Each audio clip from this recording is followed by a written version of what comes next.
All right, fellas, what is going on? We got a NFC North matchup on tap here tonight. Bears at Vikings.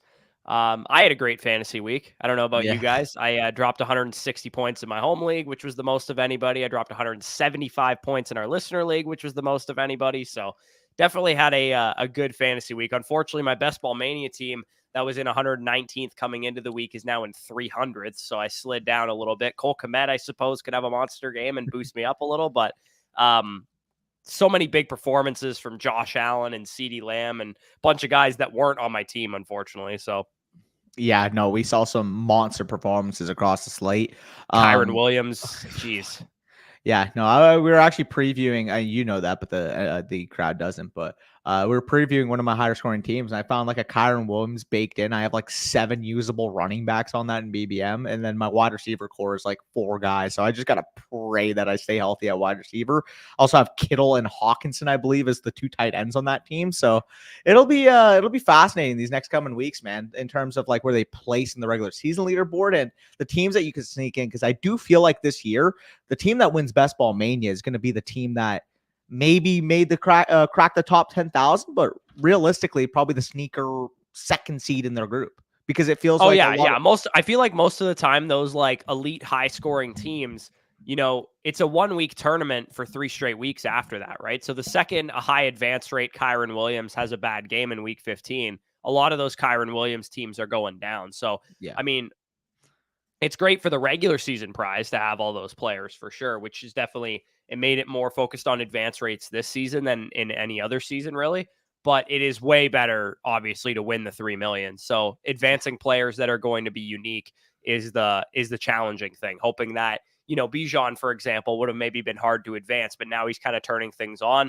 And hopefully towards the end of the season, we know what his matchups are week 15, 16, and 17. He's got great matchups. So I'm glad I have 20% Bijan for that reason. But yeah, a lot of these chalk players, Puka Nacua and Kyren Williams and Raheem Mostert and all like the guys that everybody hit on that drafted them, those guys having down weeks at any point in the playoffs is going to really impact those teams. Yeah, and I was able to survive a down Puka week this week because, I mean, shout out to the boys themselves, that big time Bills passing attack. Because, I mean, my whole team in my home league team is literally just based off the Bills. Josh Allen obviously going off. Stephon Diggs, solid game. Dalton Kincaid, not the greatest game, but at the same time, it's like at the tight end position, gives you 8 to 12 points. You're pretty happy with that regardless. And then, yeah, I mean, if you had Gabe Davis, I didn't, unfortunately, but he obviously had a big boom week, eh? Yeah, Allen and Gabe Davis stacked at the Lords for me there in the listener league there. I'm so annoyed with Justin Herbert, dude. Like I had Zay Flowers and anytime touchdown last night, and then Justin Herbert over 1.5 passing touchdowns, and fucking Justin Herbert can't get more than 1.5 passing touchdowns to ruin that bet because Zay scored in the first like 10 minutes of the game.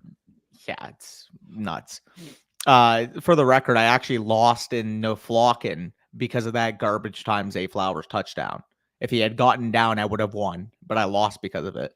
And no flocking for the record. You want to hear something actually crazy? Now that I'm looking at this, what's up? I missed every parlay that I made yesterday by 1. Like I had a parlay that was Marquise Brown alternate receiving yards 80 plus. He hit that. Then I had Josh Downs alternate receiving yards 80 plus, and he missed that. And then Mike Evans hit his. So that was that bet. Then I also had a Gabe Davis anytime touchdown, a Zay Flowers anytime touchdown, and Trey McBride anytime touchdown that I built at the end of our Sunday live stream. McBride was the only one that missed there because Davis and Flowers both scored. And then I also had a 4-pick parlay that was AJ Brown anytime touchdown, Stephon Diggs anytime touchdown. Both of those hit. I had the under in the Browns-Broncos game, and that missed by a point, I think. Hold on. No, sorry, 3 points. It missed by 3 points. And it was like I think the Broncos kicked a field goal or whatever because they got into field goal range at the end of the game. But it was under the over-under for a little bit there, and it missed by 3 points. So I had a bunch of parlays yesterday that missed by 1. 3 different 3-leg parlays missed by 1. Yeah, that's not very unlikely. Very unlucky. We got a super here. Herbert or Chandler need 14.5 PPR. I would take Herbert regardless of what you needed, to be honest. Without Deontay Foreman tonight, It looks like it's going to be mainly Herbert and Roschon Johnson. I would say Herbert's probably going to get the majority of the early down work. Roschon will probably work in on like long down and distance 2-minute drill kind of situation. So yeah, Herbert definitely the safer projection. Madison, even off of a concussion last week, was still the lead back there in Minnesota. He was like 65% of the snaps or something like that. So Chandler, I wouldn't be too concerned with playing right now. I think Herbert's just a way easier projection. Yeah, for sure. So we got some comments here. We'll go to need 17 points from Fields to win. I think you should be good, assuming it's even a 4 or 6 point passing touchdown league. I think Fields should be able to get that. Are people overthinking Puka and Dynasty? Top 10 wide receiver points per game with elite peripherals as a rookie. But now I see people starting to panic. I would say if anybody has them outside of their top 15, given what he's shown, I don't agree with that.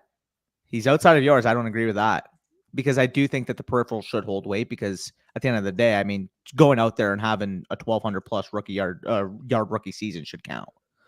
It counts. Let me actually look exactly where I have him because he might be just inside. No, I have him at 19, so he is outside my top 15. 19. Wow. Yeah. I mean, part of it is the 4 win now wide receivers are ahead of him. Fair. I mean, his teammate. I probably should put Kupp after him for sure. It's tough, man. I think the reason I'm going to put Adams behind him too. So he's now at 17 because now that I think about it, I would absolutely take him over those two guys. The tough thing with Puka Nacua for me is like the conversation I had with Harmon and stuff. Like everything broke right for him at the beginning of the season. Cooper Kupp was out. Matthew Stafford just loves feeding his number 1 receiver. Sean McVay's scheme is a perfect fit for what Nacua does. I'm just not 100% convinced he's like, I don't think he's the best receiver in this class. Like, I don't. I think that Jordan Addison and Zay Flowers are both better players than him. Fair, but at the end of the day, I think we also have to count the fact that he's a good receiver and he's in the perfect situation for what he does, right?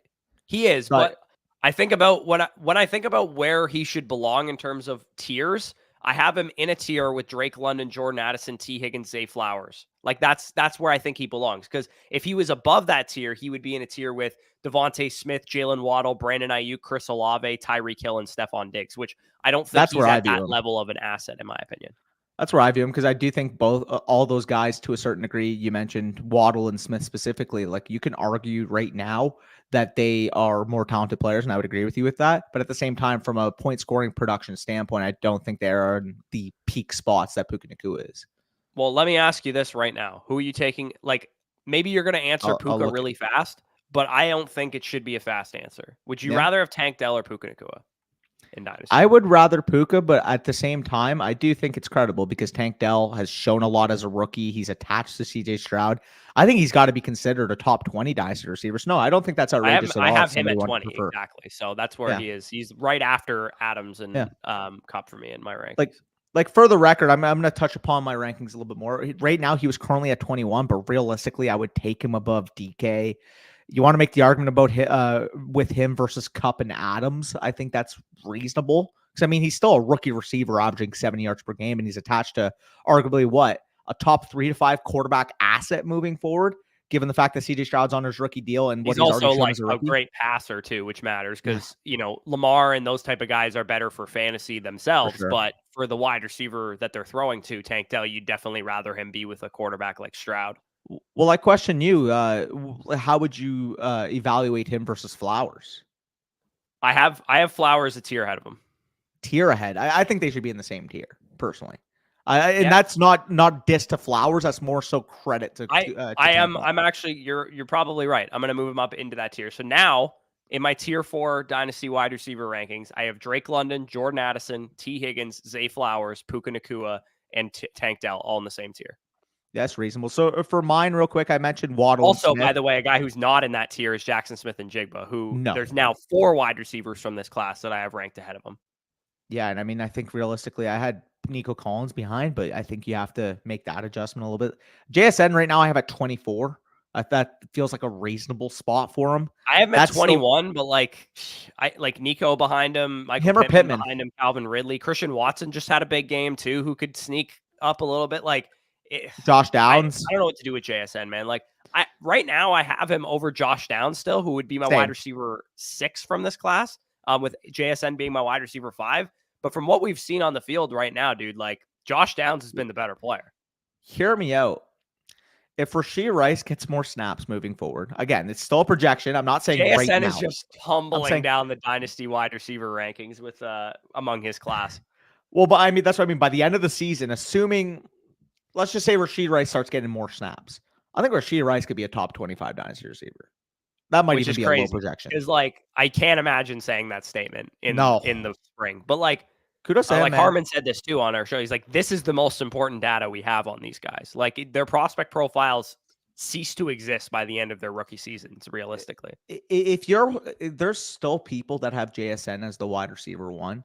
And I just argue back, you are in take lock. If JSN down the stretch shows that dominant profile and looks like that type of player, we're in down the stretch right now, though. Like that's the thing. Like we're not. We should be producing at this point. Let's just say Pete Carroll after the game's like, we want to get JSN more involved. Let's just say against the Cowboys, he has like 9 targets. He goes 7 for 71 and has a touchdown, and then he builds momentum rest of the season. At that point, if you want to say he's the wide receiver one, I'm not going to argue with that. If you want to argue he's a buy low right now because you believe in his talent, that's one thing. But evaluating him over Puka, over Jordan Addison, over Tank Dell, over guys that have performed at a high level this year, again, I just think that's take lock. Yeah, I agree. Some people do. Yeah. I think at the very least, like, and we said this about this class too, like, I don't think really any of these guys have the ceiling to reach the stratosphere of my tier 3 of dynasty wide receivers, which is the Chris Olave, Brandon Ayuk, Jalen Waddle, Devontae Smiths of the world, because I just think those guys are much better players than anybody of this class. And then definitely not into the AJ Brown, Amon-Ra, CeeDee Lamb, and Garrett Wilson tier. Like they're not sniffing that anytime soon. I think the only one that would maybe have a chance to do that is Addison if he were to just absolutely sun run the rest of the year. Maybe Flowers, because both of those guys were better prospects than Puka coming in and Tank Dell. So that would factor in. You got a great prospect profile plus a great rookie season rather than middling prospect profile plus a great rookie season. The issue with Addison too is we got to bake in like how much higher is his ceiling than the Ayuk, Smith, Waddle area, because we usually see I think those guys all have higher ceilings than him. But that's what I mean. So usually we'll see like the top 7 receivers. You have to be an extremely talented player in an elite situation, commanding number 1 volume. Like we see Justin Jefferson, exactly that.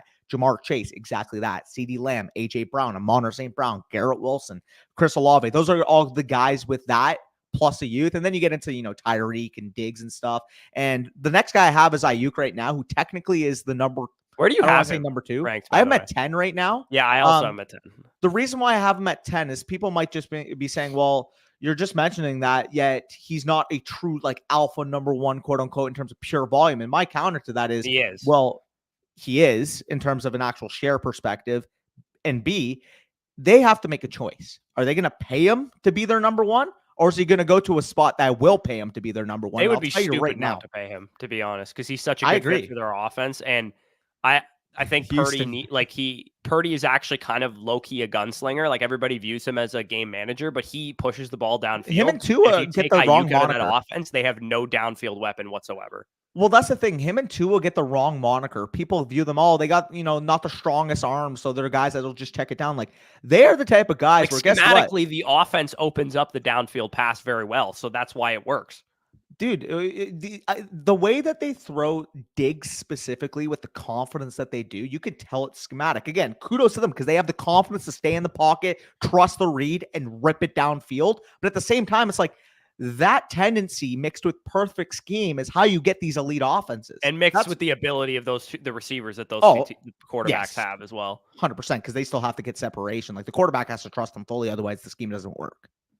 Yeah. So yeah, I'm like the other thing too is like when you look at some of these receivers in this area, you do kind of have to factor in situation when we're talking about all really talented players. Yes. And with Nakua, like there is some up and down stuff that could happen in his situation in the future because Stafford is old. McVay has talked about retiring. Like if McVay and Stafford disappeared this offseason, Nakua would be in serious trouble, I think. He would tank a certain bit. Yeah. Because he's a good player and he's going to stick around in the league and he's probably going to have more really relevant fantasy seasons. But is he ever going to have a stretch of production like he did at the beginning of his rookie year again? I don't think so. And I don't even think that even if nothing changed for the next 3 years. Yeah, no, that's definitely fair. And for the record, when I say like, oh, you're too low on Nakua, like I have Nakua as my wide receiver 14. I just adjusted right now. And like 14 versus 17, like you kind of said, I have London in one spot ahead of him, Devontae Smith. Yeah, like I have London Waddle, in the Brandon same Ayuk. tier as him at 13, Yeah. which means that same. you could argue him over London at 13. Yeah, agreed. So I would put him as high as 13, but I have him at 17. Yeah, no, that's definitely fair. I do think 13 to even like 22. Like I honestly think Michael Pittman should be viewed upon that regard too. Like he's been elite commanding volume this year, and now you're expecting him to be tethered to Anthony Richardson. Whether someone wants to argue, well, Anthony Richardson doesn't raise the full ceiling of the passing. I mean, Pittman was performing at a high level with him when he was on the field, and yeah, exactly. Pittman probably like I have him at 23 right now. You could definitely make the argument that he belongs higher. Question I have for you is Pittman or DK? Oh, I buried DK, dude. I'm at 27. Fair enough. He's 22 for me. So I guess I'm assuming the equation would be like we already mentioned JSM, but like Nico Collins. I have Keenan Allen also high up here because the way I kind of view Keenan Allen is if we're going to put Adams and Kupp up here, Keenan Allen has to be because he's literally the same age and he's producing better than both of them. So yeah, I have him a tier behind because I think that Adams can play longer. Because he is a little bit younger. He's a smidge younger, and Keenan Allen has had more injury concerns than Devontae Adams. I think to me, it's the difference of Keenan Allen's maybe one more year of shelf life after this year. Devontae Adams is 2. Like that's the way I look at them. It's like you're getting one more year out of Devontae Adams and Cooper Kupp than you're probably getting out of Keenan Allen. And that's like no discredit to Keenan Allen for the record. Because I mean, yeah, but at this point in time, like he's basically a 1-year rental after this year, I think. Can we talk about the fact that this guy literally had a peak season at the age of 31? Like the guy's crazy. Numbers in 11 games. He also hit his nuts this year because honestly, I didn't think he even had this kind of ceiling. Oh, me neither, dude. I thought his ceiling would have been the back end wide receiver 1 that he's kind of been the last 3 years. So, in his career, he's never crossed 1,200 receiving yards, and he has 1,117 in 11 games this year. Yeah, which is like how often are you going to see 31-year-old wide receiver puts up a career season? Like very seldom. And I'm honestly surprised I didn't get burned by my Keenan Allen lack of bags in Best Ball Mania more because he was basically, it looks like the only good 3rd-round wide receiver pick at that point. I guess Ridley's kind of turning it around a little bit now. But AJ says, how are we feeling about Kupp rest of the season? I'm pretty concerned. I'm not going to lie. Like, easily my best gut feeling take of all time where I was just like, I'm just not drafting Kupp. And I feel like nobody could tell me like otherwise, even though I didn't really have that great of analysis for why I wasn't drafting Kupp. I just had a bad feeling that he was going to stay hurt all year. I don't know. Sometimes it was just like when he had the injury, I was like, that's it. He's off my board. Like I'm not drafting him. And I'm going to let somebody else make that mistake. So let's play rest of season rankings roulette, if you will, for Cooper Kupp. Are you taking him or his teammate rest of season, Puka? I would rather have Nakua rest of season. I would rather have Nakua as well. I'm assuming you're taking Chase because he showed enough without Burrow. Yeah, I'll take Chase over. Jalen Waddle you're taking? Yeah, probably. Devontae Smith? Yeah, I'll take Smith over him still too. Chris Olave, assuming the concussion isn't too serious. Olave, he'll probably be back next week. Then you're at a range where it's like, are you taking Cooper Kupp, Garrett Wilson, Tank Dell, DJ Moore, Christian Kirk? I would take Tank Dell over him. I think Tank Dell has to be a fringe top 50. I would take him over Garrett Wilson. I think that would probably be the cutoff.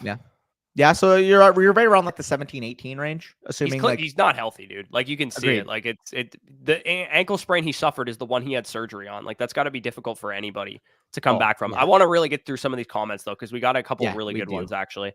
Yo, what's going on, Smooth Criminal? Fantasy wins make up for the COVID that Spicy Hot has.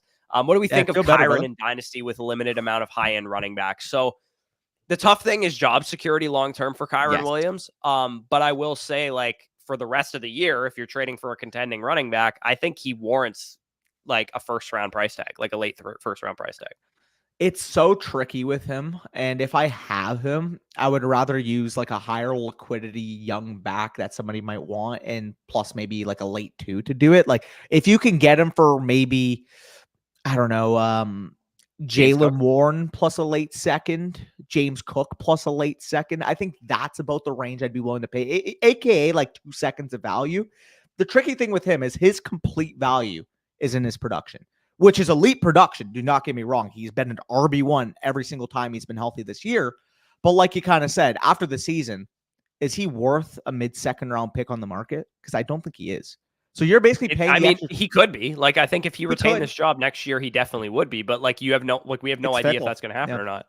That is the biggest decider. And again, for what it's worth, he's shown that he can handle a full workload, which was the big question mark with his size concerns, with his speed concerns coming out of Notre Dame. But I mean, kudos to the guy, man. I guess that he had good film coming out of school. His film was good. He did. And it makes me question because it doesn't seem like he's been as slow as his 40 time would suggest at the comment. Like, a lot of 40 times is technique, which is annoying. Because like good like sprinters, like Achan and like Ruggs and like guys that like ran track will know how to get off the line quickly, and guys that aren't sprinters who just play football don't. Yeah. Well, I mean, especially at running back, I do think 40, like receiver, I think it matters more. Corner, especially, it matters. At running back, it's like you have to play at different tempo anyways. So you're I mean, with running backs, it usually just kind of, it's a threshold for the most part. Like you just, but agreed. I mean, with Kyren, he was undersized, so he couldn't be slow, and he was. That's the thing. And I mean, kudos to him. Like, for example, I think Le'Veon Bell, he was a bigger back, don't get me wrong, but I think he was a high 4.6, low 4.7 back when he came. Yeah, but like, dude, you're talking about a 40-pound difference between those two running backs. Oh, no. I'm not comparing them straw to straw. I'm just saying it's like sometimes when you have the elite instincts, like you can make up for it, like Kyren has this year. That was basically the only difference I was talking about here. So yeah. Nate, by the way, Nate is saying that he was injured for his 40, so I'll point that out. I heard that too. And maybe it's the Notre Dame track, dude, because fucking Kyle Hamilton ran like a 4.7 too. Yeah, no, it's pretty funny. Jake says 10 team start 10 Dynasty PPR, Stroud and Lamar at quarterback, no chance to draft Marvin Harrison Jr. So I traded away an early first and Olave for Chase. Thoughts? That's a pretty hefty price tag. I probably would have held the first and Olave. Because even if you don't have a chance to draft Marvin, dude, I would just rather have Neighbors, Bowers. Yeah, like if this was an early 24 first and like Pittman, I would say that's a fine trade for Chase. But Olave himself is like a very valuable wide receiver, and the early first will probably still get you Neighbors. What would be your cutoff? Devontae Smith? Would you do Devontae Smith in the first? No, I still would rather have Smith in the first. Jordan Addison in the first. I'd rather have Addison in the first. So your range is more so fringe top. Tank Dell in the first. Like the way I view Neighbors, dude, he's going to be like comparable to Olave when he gets into the NFL. Fair. So again, what if it was Tank Dell and Neighbors? Marvin, I'm assuming that's like 104, 105. At the very least, you're talking about Neighbors and Bowers, and those two guys are like very valuable assets. So, I mean, it never hurts getting Chase in a 10-team start 10. Like you need studs in that format, but at the same time, like you gave up 2 studs, in my opinion. I wouldn't be willing to give You gave up 2 studs for a super stud, essentially. Well, 100%. Again, I wouldn't be willing to give up Olave, but like, what would be your cutoff? Like a Tank Dell? Yeah, I would give up Tank Dell in an early first for Chase. I would do that. Yeah, it's interesting. And Steve, they are different receivers, but at the same time, like that's the type of ceiling we expect. Oh yeah, sorry, I didn't mean that they're comparable in terms of. I meant their value ceiling. Comparable. Yes. Yeah. Okay. Yeah. Their value, not like they are comparable play style. Like Neighbors is a young Stephon Diggs if you want a play style comparison. Yeah, for sure. What's up? Gonna win this week. Hit the like button. Appreciate that, Javon. Love that you're winning. And listen to Javon. 58 of you in here. Let's see 58 likes. That's very that's never gonna happen. Let's never get up 20 more than we have currently, whatever that number is. Trust you guys. Garza's finest. Yo, what's up, everyone? What's going on? Trade deadline gone. What is there to even do anymore? Real? Yeah, I feel you, dude. I send out like 37 trade offers a week, and I have nothing to do now. I look at the waiver wire just to feel something. Hey, man. Need 18 Fields or Dobbs. I also have Hawkinson. Fields. So you have Hawkinson plus whatever quarterback, and you need 18? Yeah, I mean, I would take Fields because then you balance your chances. Because if the Vikings get shut out or something, then you would be screwed with Dobbs and Hawkinson. So I would just take Fields so that it balances out a little bit. No, I agree. I'm just like wondering. I'm like, you knock on wood. Like you should win that. 85, 90%. Yeah. So we'll go back up. Yeah. Seems like Arthur Smith finally got some sense knocked into him. Yeah, no kidding. Jesus. Good for him, man. Thank God for Bijan cooking. I saw, I forget who tweeted it out. I saw somebody tweet out a stat that his workload in the last 2 games has been exactly comparable to his workload in the first 8 weeks. The big difference is that he's actually getting red zone touches. Therefore, his expected fantasy points per game have shot up a cliff. Yeah, no, that was literally Like, what we were saying the whole time. It's like if Bijan could just get used in the red zone, like this would solve all issues here. yeah, no, for sure. By the way, guys, make sure you ask your question only once. That's the warning. We Yeah. will get to your questions. Fields or Dobbs tonight. If anybody has Fields or Dobbs questions, go with Justin Fields. I'm sure a lot of Yes. people have said Justin Fields or Josh Dobbs tonight. Up 22 versus Fields and Komet. Who would you rather be? I would rather be the team with Fields and Komet personally. I think you're going to lose that Yes, personally. I would I'd say agree. you got like a 20% chance of winning that maximum. Traded Ayuk, Pittman in a first for Garrett Wilson, Najee in 2 seconds. Thoughts? Already have Jamar. So if we're equating this out, Pittman in the 1 about Garrett Wilson for you?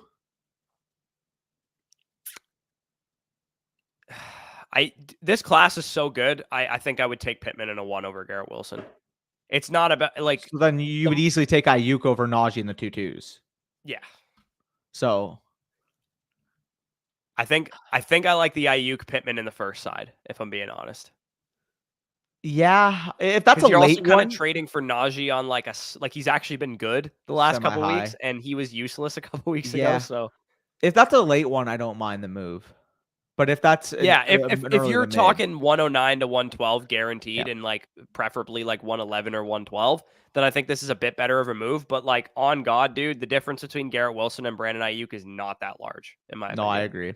I would agree with that. Also, quick note on that. If you guys want more context, we keep talking about, the ranges of this class, why we want these picks. We actually dropped a video earlier today, basically outlining a first round rookie mock draft.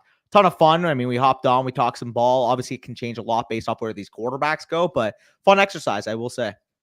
Yeah, for sure. And I mean, 2 seconds is nothing to sneeze at as well, because we still had plenty of good players on the board after yeah. that first round mock as well. For context, by the way, more than likely going to be the last pick. If that's going to be the last Yeah, pick, I mean, if it's the late first, I think it's a fair trade. I think I Yes. slightly actually still prefer the Ayuk and Pittman side, but it is a fairer trade than what if it was a mid first. Well, I think you got hosed. assuming that's 112, though, how much different? Like, how much would you need to add on to the 2-2s for the 112? So the way I would break this down probably is Ayuk in the first for Wilson in the 2-2s is probably equal to me, and then Fair. it's Pittman for Najee, which again I would prefer Pittman. Fair play. Was just curious. It's more. I mean, I'm also like extraordinarily high on Ayuk. Maybe if you're not high on Ayuk, you like this trade more. But like Ayuk is a baller, so yeah. The only way, to be fair though, if Garrett Wilson does ascend to like the CD Lamb tier, then you're. I mean, he's literally one spot behind CD Lamb in my rankings right now. So okay, so let's just say that was CD Lamb, Najee, and 2-2s. Like I'm taking Lamb side very easily. I would still take with Pittman it being the 112. Yeah, I would still take it with Lamb. I would take it. Anyways, what would you add to move from Lamar to Allen in Dynasty? I'd be okay giving up a late first to do that. Yeah, agreed. Potentially more. If you wanted a late first and a late second, I think I'd be willing to do that even. Yeah, no, I agree with that. Herbert or Chandler? Go with Herbert. If anybody else has that question, definitely go with Khalil Herbert. Yeah, a lot of Fields or Dobbs tonight. Definitely go with Fields. Dynasty decisions. Yes, that will be coming to record probably tomorrow. this week. So if you guys are Flock Fantasy members, of course, you get to skip the line. If you've submitted a team previously and we never got to it, just in the form, it's linked down below in the description of this video. It'll say like, have you submitted a team already? And if you submitted it in like February or something and we never got to it, then just indicate that to us there. But if you are a Flock member, definitely you'll be able to skip the line. We are going to drop that video this week at some point. Yeah. And for the record, for those of you that want some context to the line, so far 5 members of the site have submitted, and we do 8 teams per video. We have some free submissions, but if you guys are a Flocker or a Mother Flocker over on Flock Fantasy using promo code FSC, you will be able to skip the line. So we have a few spots left for this week's video. Again, if you're a member already, doesn't hurt, submit it if you want to be featured. You have to have used our code, by the way. Yes. People trying to sneak in their promo code Flock submissions. That doesn't fly with us. We love Mason. We want you to be on the site, period. But you don't get our membership advantages by using Mason's code. Yeah, those get labeled as not our code, which get added to the free submissions, but not our code. Anyways, Johnny says, how we feeling with Kyren Williams? I mean, you got to be feeling great if you got him in a redraft or a Dynasty League. Tank and JT for Cook and Jay Jettas. Jeez. Okay, so you don't have a trade deadline yet, which is wild. But I think I prefer Tank and JT, man. You're giving me an elite, like, if we redrafted right now, Jonathan Taylor and Justin Jefferson go, what, 6, 7, 8 picks apart? Like, they're not that far apart, probably. Maybe 'Cause not JT's even that, to be honest. Like, Like, JT's probably, what, the third best running back in fantasy right now? So for the record, I'm looking at my rest of season rankings. Those will be fully updated after this week's or this Monday night game sometime tomorrow. So right now I have Jefferson listed as my 108 rest of season and Jonathan Taylor as my 110. So Yeah, that's the difference. I mean, here. Maybe now that Jefferson's coming back after this week in the bye, but like, he still has his bye too and that kind of thing. Like, I'm taking Tank and JT, man. Well, Tank's a wide receiver 2 rest of the season, and Jonathan Taylor's a top end RB1. Well, the question I have, it's so weird because I do think that there's 6 other elite wide receiver ones. Obviously, Tyreek Hill, CeeDee Lamb, Stephon Diggs, AJ Brown, Amon St. Brown. I think Keenan Allen earns a spot at this point at that range. Where are we ranking Jefferson inherently knowing that he's on the bye and coming off that injury? Like, because if he's healthy, I want to rank him at 1, but at the same time, it's like he wouldn't be at 1. He'd probably be 3 or 4 for me. If I did my rest of season rankings update in week 14 when he's back, he'll probably be 3 or 4. Him or CeeDee Lamb? I'd rather have Lamb. Lamb would be like ahead of him. I agree. I would probably have Tyreek Hill, Stephon Diggs, CeeDee Lamb ahead of him. And then I would have Jefferson, AJ Brown, Amon St. Brown, probably. Oh, yeah, and Keenan. And that would be like the tier. Yeah, no, I would agree. For the record, by the way, Bijan Robinson all the way back up to 8. You'll love to see it. 8 overall or 8 at running back?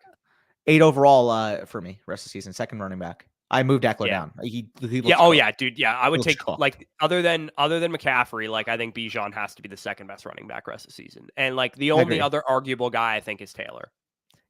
So yeah, exactly. So my rankings right now, it goes McCaffrey, Bijan, Taylor. I'm ready to add somebody back up to the high end. You're gonna put Pollard at 4. He's not. He's 5. He's 5. I have ETN at 4. I have ETN at 4. Pollard 5. Gibbs, Jacobs. I moved Eckler to 8. What the fuck are we doing with Austin Eckler, dude? I have no idea what cooked, to do with this, bro.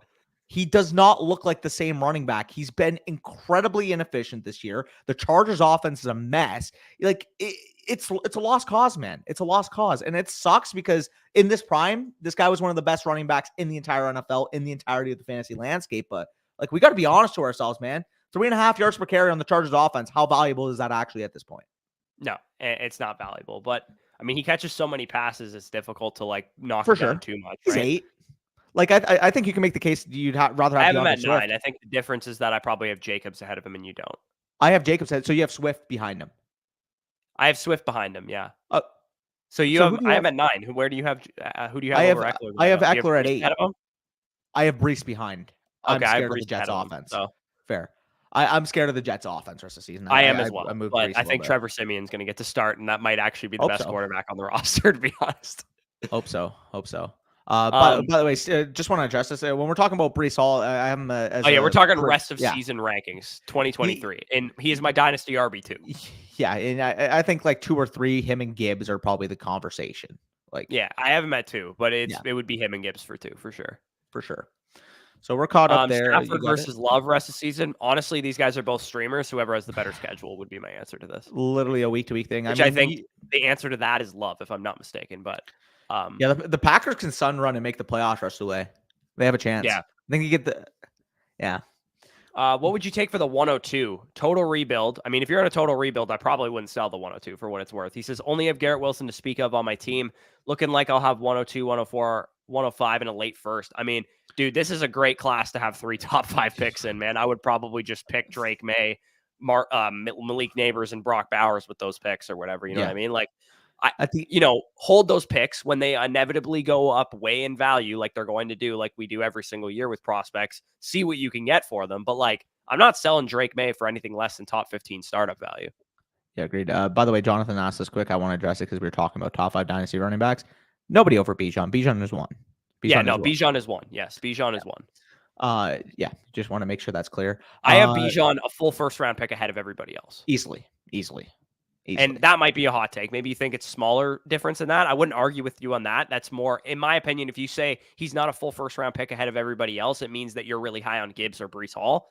But to me, I think Bijan has like because he was a first round pick and he's got workhorse size, receiving ability, all that stuff. You got a 5-year projection to top end RB1 production, which is untouchable by any other position in Dynasty because Breece Hall will be entering his 3rd season next year, doesn't have a longer rookie contract because he was a 2nd round pick, and Jahmyr Gibbs doesn't have workhorse size, so he's always going to split a backfield to some degree.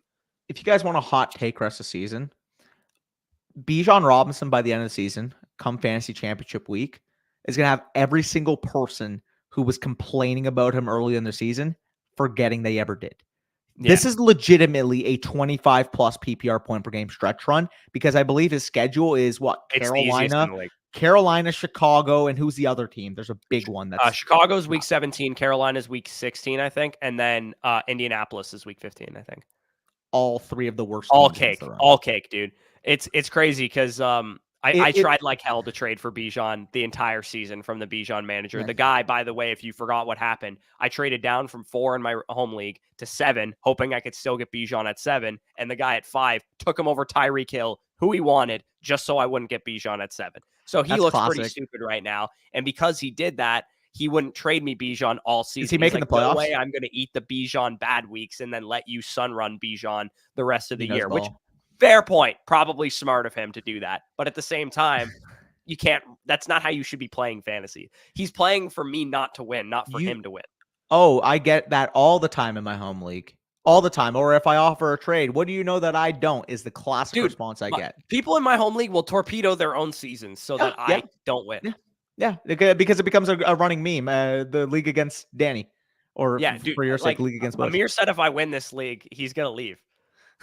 Classic. And my team's looking pretty good right now, dude. Like I got Josh Allen and Kincaid stack. I got Tony Pollard, Josh Jacobs, dude. Brandon why our teams Alvin Ridley, Drake London, T Higgins, Devin Singletary. Like my team's good, man. Like everybody's a little scared now because my team was looking dog shit earlier on. By the way, for the record, you better hope the Bijan team doesn't sneak into your playoffs. And he won't. I am. He's literally in 11th place right now. He's not going to sneak in. And that's why I'm a little bit nervous about the FSC league because you do have Bijan on the other side, though. I mean, if Tyreek Hill and Justin Jefferson are healthy, I do like my chances as well. So I said it at the beginning of the season in that listener league. Bijan, Jonathan Taylor, and DeAndre Swift down the stretch. You guys better be fucking scared. Oh, because those 3 guys could crush. Dude, the league is so close right now. And George Kittle at the onesies as well. For the content, for content's sake, can we just get an all FSC final in that league? Because we've never had that happen, eh? Dude, last year I finished in 1st or 2nd place regular season, 200 more points than everyone, and I lost in the semifinal. I mean, technically, we had an all FSC final the first year because me and Mike were in the finals. Right, I forgot about that, Mikey. And I overcame the 6 touchdown Alvin Kamara game. Scored 60 points. Jesus. Yeah, well, it's because I had Diggs and Adams who scored 3 each. Jesus. All right, let's catch up on some comments, dude. Fucking this is fun to reminisce. Should we be getting rid of Breece? Plans to make no, dude, I wouldn't be totally worried about Breece Hall, man. I still think he's a top 10 running back rest of the season. I mean, depends on Derrick Henry does have a great playoff. That's what I'll give you that. That's what I'm saying. Like, I think I would rather Derrick Henry rest of the season. It's getting to that point, dude. I'm scared about the Jets offense. Like, I don't want to say it, but if Breece I need to move Derrick Henry up, so I'll give you that.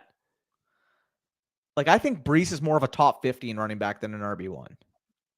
Maybe that's a hot take, but I think you're probably right. Oh, man. Like, I tried. I mean, with Derrick Henry's schedule, like it's a law at this point. Derrick Henry's a little bit washed. Against good defenses, he's not going to do well, but you put him against the bad defense and he's going to fucking crush. Oh, man. By the way, shout out because in my home league that year that Kamara had the 6 touchdown game, I got upset in the semifinal, and then I had Kamara do that in the 3rd place game that I won.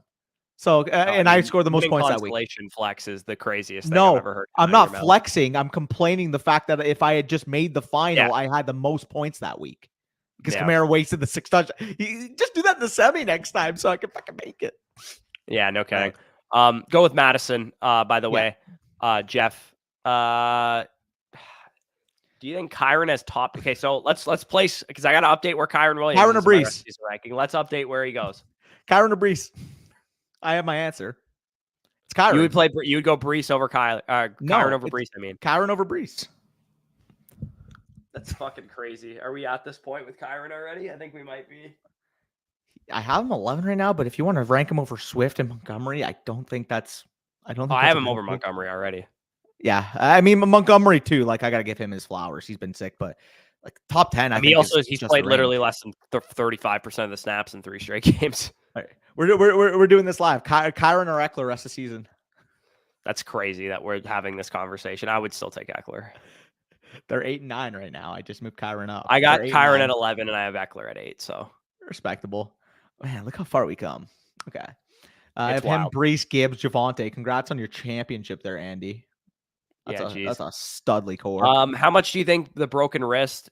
The broken wrist is not an excuse for JSN. Too much of an excuse. Yeah. If it was week 3, sure. It's literally week 12. Like, do something. Suck it up, bro. I mean, you got it. He's catching one-hand passes and shit, which is nice, but like literally command more than 5 targets a game, and then we'll talk. Yeah, facts. When you guys, yeah, we already talked about that. 3 to 4. You were talking about this for anytime touchdown. Okay, so my favorite one is Madison because typically running backs should be like minus 110 to score an anytime touchdown, and he is plus 165, which I think is a little ridiculous. So it's like it's an easy ass matchup against Chicago's run defense too. So I like Madison the most. My second favorite would be Justin Fields at plus 165. And then if you're looking for like a semi long shot bet to hit, I actually don't mind Roschon at plus 260 or KJ Osborne at plus 310. Yeah, no, I dig that. I'd like Fields anytime rushing touchdown. I'm not sure if you just mentioned that. That's a nice one. He says 3 to 4 fave bets. So if you were to build out like a 3 touchdown slip here, I would go Alexander Madison, Justin Fields, and then I'd say KJ Osborne, and that would get you. Let me actually see. I might actually place that just for shits and gigs. I respect that. Fields, Madison, KJ Osborne. It is what is that combined? Oh fuck! DraftKings makes you like declare that it's a fucking same game parlay before you can actually build it out. It's so annoying. So while you do that, I'll get to some more comments too, so we can get as many. Injured first 40. Yep, that makes sense. Guys, would you trade Kupp for Olave? I would rather have Olave rest of the season. There's that. Yeah, I would rather have Olave as well. Yep, Steve. Cooper Kupp thoughts? Is he a sell low? If so, what do I sell him for? Yeah, we basically addressed that earlier in the stream. Like, I would sell low. Yeah, I would. If I had Cooper Kupp, I would sell him. If you can still get a top 15 price tag, that's a smash. I would be willing to accept a top 20 price tag. I'm scared that he's not healthy, to be honest. Yeah. And again, maybe that blows up in my face, but I'm not getting good vibes from the Cooper Kupp ankle right now, to be honest. I think worst case scenario, if you trade Kupp away, he's like a back end wide receiver 1 rest of the season. He ain't doing 2021 or 2022 shit. Were y'all thinking Jaden Daniels for Superflex 10 team? I can't answer that question until I know where he gets drafted, dude. I like 185-pound quarterback. I'd be shocked if the NFL picked him in the first round, if I'm being honest. For sure. Give up Garrett Wilson plus Christian Watson for Ayuk. I already have Chase, Amon, and Devontae. So I'm assuming this is a redraft question. Otherwise, you wouldn't be asking it. I mean, are you doing this, Bush? I don't think this is enough value. I like Garrett Wilson, Christian Watson. Feels like a slight mini tier up, and then Christian Watson just had his best game. I feel like you can aim a little higher here. I would rather have Ayuk than these really? Two guys, to be honest, in redraft. Yeah. Like who's given the depth he has already too? Like I think I'd rather have Ayuk. Yeah. I don't know. That's tough. Can you get a piece back? I mean, like Ayuk is a top 10 receiver for me rest of the season. Garrett Wilson's like a back end wide receiver 2, and Christian Watson's a wide receiver 3. So you're giving me back end wide receiver 2 and wide receiver 3 for a back end wide receiver 1. I think that's a good price. No, you're right. When you contextualize it, it makes a lot more sense. It's just on face value, thinking of like what we had. I know you're thinking of what Garrett Wilson should have been, and it's like we can't think that way. I get it. In redraft, we can't think that way about Garrett Wilson right now. No, you're right. You're right. Any player props? Yeah, we just went through some. Tank Dell would have had 27 plus fantasy points if the officiating wasn't garbage as fuck that game. Yeah, that's pain for Mr. Tank. But I did that was a play against Tank. That was a horseshit call. I do play against Tank in a couple leagues, so I will take that. Trade deadline tomorrow. What players should I target? Players on the down slope that you can potentially get low right now. I mean, if I doubt anybody's worrying about AJ Brown, but if you can somehow even get to a spot where he's attainable, he's had a couple bad weeks in a row. Like he's a prime target. I think he has 45 yards in his last 2 games. If he's attainable, you go out and you get it. We just talked about Tony Pollard. He's had a couple good weeks, so maybe that manager's back on board. But if they have still the sour taste in their mouth and they think they're selling high, I do view him as a mid RB1 rest of the season because he's just been playing a lot better. He has 15 tackles forced in his last 3 games after only 8 in his first 8 games. That's pretty crazy. Yeah. It's tough knowing who to buy right now because I think at this point in the season, everybody knows what their players are. So it's hard to be like, oh, I'm going to get a huge discount on this player because they have a full 11 game sample size of what the guy's been. Yeah, no, I agree. So let's rip through these last comments. We do have the game starting in about 5 minutes. Traded London I think 104. It starts at 8:15 though. Oh yeah, you're right. So we'll just rip the last few. Traded London 104 and JSN for Bijan 2 weeks ago. Got Brees and Bijan now. 104 this year? In this draft class? Like Malik Neighbors, Brock Bowers? Yeah. I think that's probably what you got to pay for Bijan, though. You probably do. Oh, man. That's a lot to give up, but I mean, getting off of JSN doesn't kill you because he could be a face planner. He could. London's a good asset, but he's not moving so many needles that it hurts you too much. And then, I mean, Neighbors is great, obviously. This is a high price to pay, but I think this is probably about what Bijan's worth. I want the package personally, and I love Bijan. The way I'm contextualizing this is, would you add 2+ firsts of value onto Neighbors to get the Bijan? And I wouldn't. Yeah, that's fair. So if you had gotten like a second and a third back on the Bijan side, I think it would probably be exactly even. But yeah, you're paying a bit of a premium on the stud price tag. Yeah, I agree. Going to be last pick more than likely. Thanks, homies. Yeah, no problem. Was pretty deep at wide receiver. I have Puka in the second. Oh, you have Puka as well. Yeah, no, that's not bad. What's up, my boy? Nice seeing you, Mr. Blue. Nice seeing you, Mr. Blue. Big shout out. I do see that logo you do have on the PFP. We will be at the Cowboys Buffalo Bills game this year, so that'll be a lot of fun. A lot of playoff aspirations on both sides. The Bills basically have to sun run the rest of the way to clinch a playoff spot in the AFC, a loaded AFC, and the Cowboys, if they want any chance at the division, they literally have to win out. Like, they have no choice but to win out rest away if they want to catch the Eagles. So that'll be fascinating. That'll be fun. Gonna be tough. Oh yeah, no doubt. 10 team, 1 quarterback, start 8, half PPR in a rebuild. I traded Watson, Gibbs, a first, and I got Ayuk and 2 1s and a 2. Thoughts on that? So if we're equating this right now, Ayuk, one of them is or those 25 and 26 are likely to be very early, is what he says, because I'm assuming the guy's probably blowing it up. If that's the case, I really like this deal. I really do. Because I mean, Ayuk, what's the difference between him and Gibbs in Dynasty? I mean, how much would you want? For sure. No, I agree, but like, what, Gibbs in a 2 for Ayuk in a 1? Probably, yeah. So let's just say, I mean, it's tough to equate in this package, but let's just say I would say Ayuk in the 26 first for Watson. Ayuk the 26 first in the second for Watson and Gibbs is probably. And then you get the 25 first that projects earlier for the 24 first in a rebuild. Exactly. I like that. So yeah, it's pretty decent deal. Anyways, the game is actually on, so we could probably sign off of here. Good luck to any of you guys that need big games out of Justin Fields or Cole Kmet or Josh Dobbs or Jordan Addison, whatever you guys need. Hopefully you guys get it. We will talk to you tomorrow. I will have some waiver targets. Not a very good waiver week, but make sure to tune in anyway. So that being said, peace out. We'll talk to you soon.